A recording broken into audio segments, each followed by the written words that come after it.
Hello, and welcome to Stretching the Word.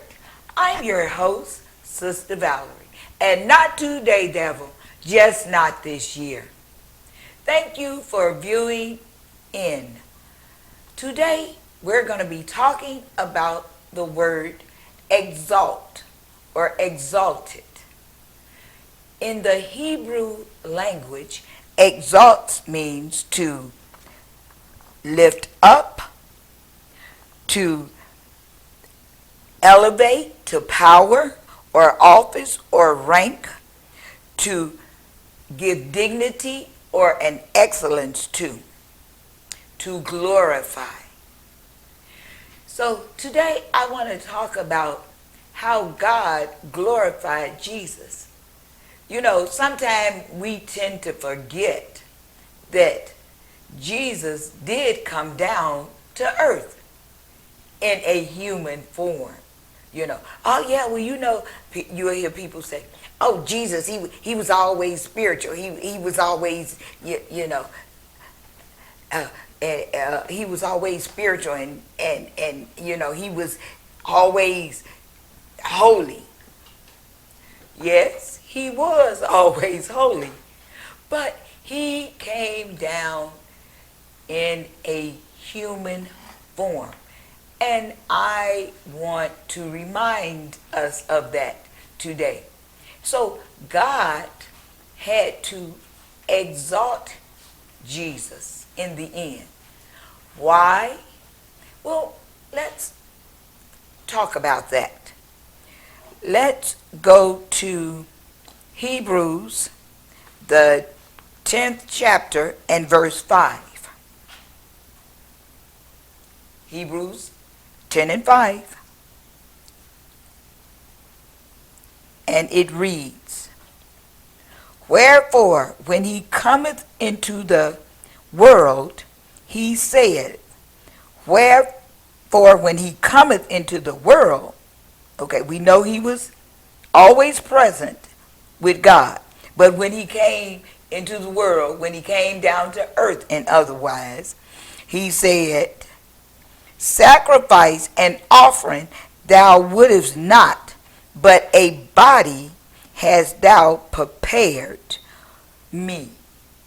So he came down in the form of a human. Why did he have to come down in the form of a human? To prove that a human being could live on this earth without sin. Yes, mankind had been here and they were doing what they were supposed to do. They were offering sacrifices and, you know, making vows and all these things that they were supposed to do, but yet keeping with all the commandments, but they wasn't keeping the commandments. They was just doing the sacrifices and offering up things, but they were not keeping what God had told them to keep. So therefore, Jesus had said, I will go. And the Lord prepared him a body. So when Jesus came down in this world, or to earth as we know it as, what did he do that was so outstanding? First of all, he came down. So he humbled himself. Because, you know, myself, I have to think about it. Would I actually have said, okay, God, you can send me down? Or would I have said, you know them humans down there, they on their own. You done gave them a bunch of chances, and every time you give them a chance, they straighten up for a while, and then they go right back to acting crazy. Would I have volunteered to come down? So he humbled himself and said, okay, I'll go down. I'll go down and be the example. So then even after he humbled himself and came down, he became selfless. And you can find that in Luke 22 and 42. Luke 22 and 42. You can find that. You can read that for yourself. But we know when he came down, he faced every test, every trial, and he was victorious in it. When the devil came up against him, he didn't say, well, do you know who I am? You know, because that would have been some of us. Well, look, you ain't going to talk to me like that.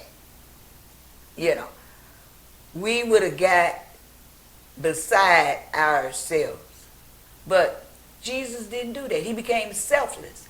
Even when he knew what his mission was, and he knew what his mission was. His mission was to die. And he knew this. But yet, he became selfless. We know where it says, Lord, nevertheless, not my will, but thine will be done. How many of us can honestly say, oh, yeah, that would have been me. They would have been like, no, Jesus, you know, we would have had one of them beam me up Scotty moments. No, you got to take me up, God, because I'm not going through this no more. I done been spit on, I done been slapped, I've been, you know, ostracized, criticized. They done ran my name through the mud. I done went through too much. And I'm not finna go the extra mile no more. Just take me back.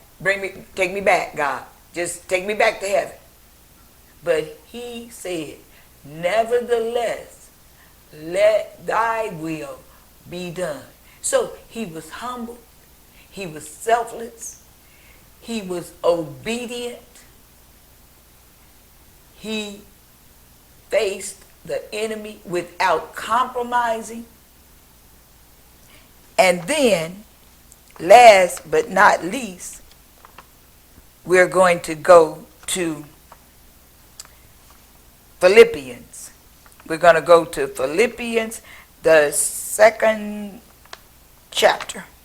Let's go there.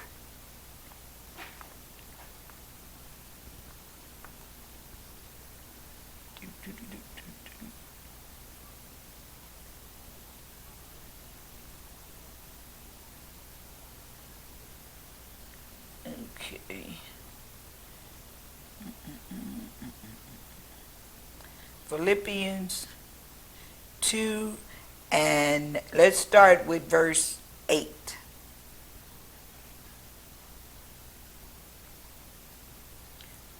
Okay, verse 8.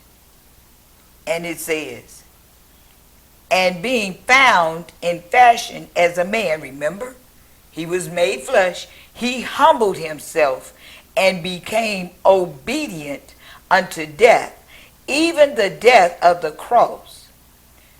Verse 9. Wherefore God also hath highly exalted him.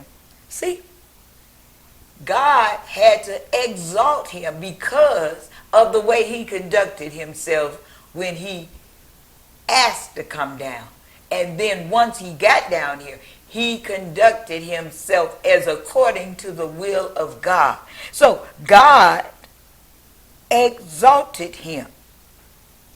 In verse number 9, it says, wherefore God also hath highly, not just exalted, but highly exalted him, and given him a name which is above every name, that at the name of Jesus every knee should bow, of things in heaven and things in earth and things under the earth, and that every tongue should confess that Jesus Christ is Lord, to the glory of God the Father.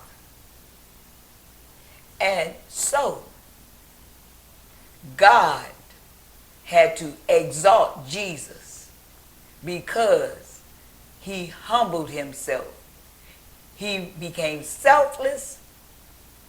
He was obedient even to the death of the cross. And God not just exalted him, not just pulled him up to a little rank, but God took him to the full power and glory and praise.